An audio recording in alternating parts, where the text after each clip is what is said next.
The Saudi-backed LIV Golf Series has been the subject of extreme controversy both in and out of the golfing world. There's no disputing the fact of the matter, though, and that's that this event has disrupted the world of golfing forever. Let's take a closer look at the controversy and other news in the world of golf. First up, excuses by PGA players. With many players coming out ahead of the competition and winning big, the Saudi-backed LIV Golf Invitational Series was dubbed a shame and bummer to the golfing world and sports entertainment. And who made such a bold claim? Well, it was Rory Mcllroy and Justin Thomas who said so in a recent statement, giving the reason that the series was fracturing the sport at its very pinnacle. The Canadian Open is the PGA's first direct competition against LIV. LIV Golf will be held outside of London, set to begin soon. McIlroy also remarked that it's honestly a shame that the LIV series is going to break up the game of golf, and that watching the pros play in the tournament is like window shopping for the sport, which is where the confusion will really set in. He claimed that it just gets so complicated if the general audience watching from the comfort of their homes is completely unaware of who is competing where and what tournaments are taking place this week. And if a player plays in one tournament, then why isn't he invited to others? Admittedly, even we have to agree with him on that. If you're uninitiated on the happenings of the golf world, you'll admittedly feel lost like many others who witnessed players competing in the LIV Golf Series. Next, the LIV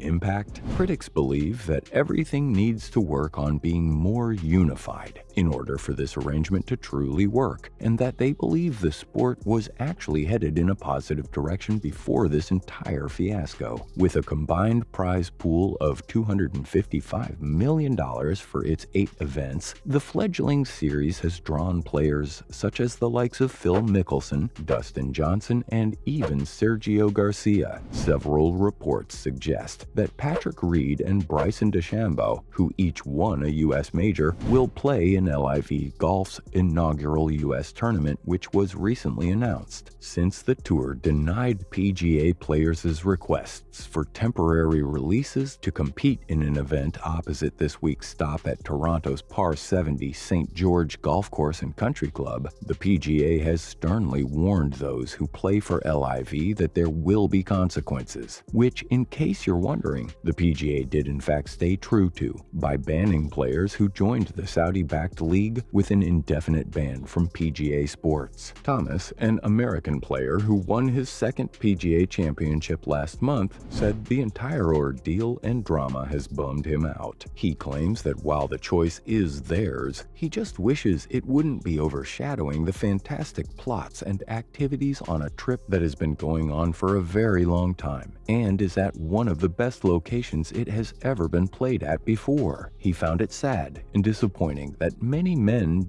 won't participate in upcoming PGA activities. The Canadian Open, which has canceled the previous 2 years owing to problems with the coronavirus, is scheduled to finally be underway with 5 of the top 10 golfers in the world. Scheffler declared that he thinks things are very much still untouched here, and that players have the world's best to compete against despite the breakaways. To compete with them is something he's looking forward to a bunch. Now, a mixed bag of emotions by some. 4-time major champion and 8th in overall ranking, McIlroy reiterated his support for the US PGA while bashing players on turning their back on the PGA through decisions only based on financial gain. Well, this is oversimplifying the matter quite a bit in our opinion. He said he didn't want to take part in it in any way and declared he wouldn't change anything about his schedule, his life, his income, or anything else as long as it meant being able to continue playing for the PGA. He tried to give some philosophical input as well and said that most decisions you make in life that are motivated solely by financial gain don't turn out well. At this point, we're not sure if he's mocking other players or being genuinely concerned for them. McIlroy claimed that professional golf is going through a very confusing and strange phase at the moment, and that we'll simply have to wait and see how this season develops. That includes observing whether any additional players opt to depart from the well-established PGA Tours and what the outcomes of such decisions could mean for players moving forward. round. 6th in overall rank, Thomas expressed his disappointment with the athletes who chase the new circuit as well. Thomas says he no longer despised DJ, saying that he's not an awful guy in Thomas's opinion, and that he won't be petty and behave any differently towards him. He said that DJ has the right to make his own decisions too, which shows a hint of maturity on his part compared to the criticisms others are giving. At this point, however, Thomas did have some bitter feelings, saying that while in his eyes these players are not bad people as a result of their decision, he's still disappointed regardless and truly wishes they hadn't. He did continue to acknowledge that he will be honoring the choices of all the players that choose to leave. Since the U.S. Golf Association announced recently that all LIV golf players who qualified for the Open can play as scheduled, McIlroy wasn't angry either at the competitors who will still be facing him in the U.S. Open soon enough, where they can hash out their differences through the sport that both sides know and love. McIlroy added more salt to the wound by teasing the LIV players behind their backs, claiming he's fully aware of their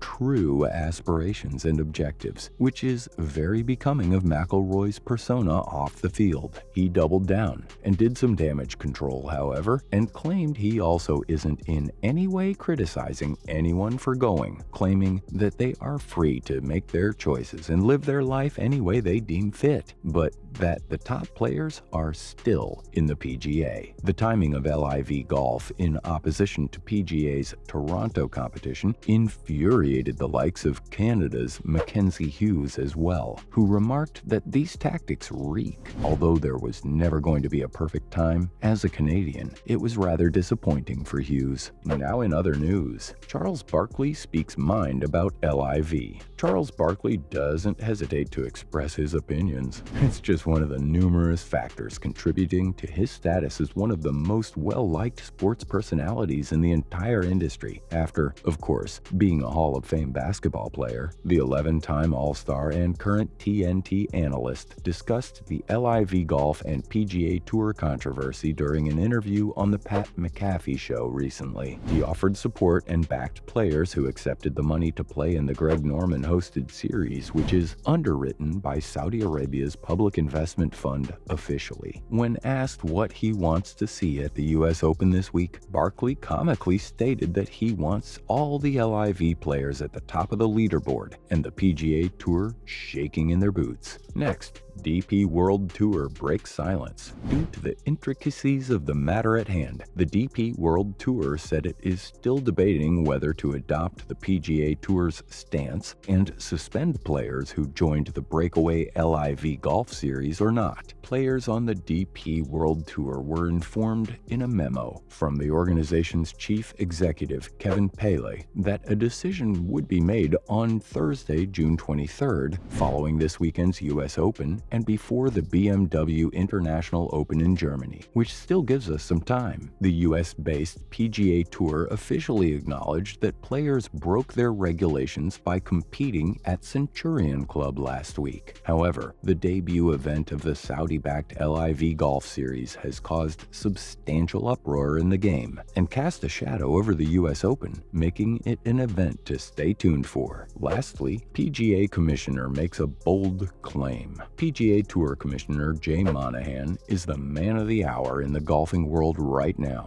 He defended his sanctions for LIV players in an interview with CBS Sports on Sunday during the final round of the RBC Canadian Open. Phil Mickelson, who was a 6-time major winner, Dustin Johnson, a 2-time major winner, and even the likes of Sergio Garcia, Lee Westwood, Louis Oosthuizen, and Kevin Na, all longtime PGA Tour members, have found themselves among those who are sanctioned. What is a sanction? Well, they're no longer permitted to participate in tour events after taking part in the inaugural LIV Golf Tournament in London. According to Monahan, he believes it's been a regrettable week that was brought on by some regrettable actions, namely those being players' decision to disregard the rules of the event and respect its legacy. He believed it was his responsibility to safeguard, uphold, and honor the remaining devoted PGA Tour participants, the associates, and most importantly, the supporters. That's exactly what he feels he did as well. That's a wrap for this video. Do you feel that the players who are being dragged through through the dirt deserve this sort of treatment in the public eye? Let us know in the comments below. Make sure to give this video a thumbs up and subscribe to our channel for more videos like this. See you in the next one.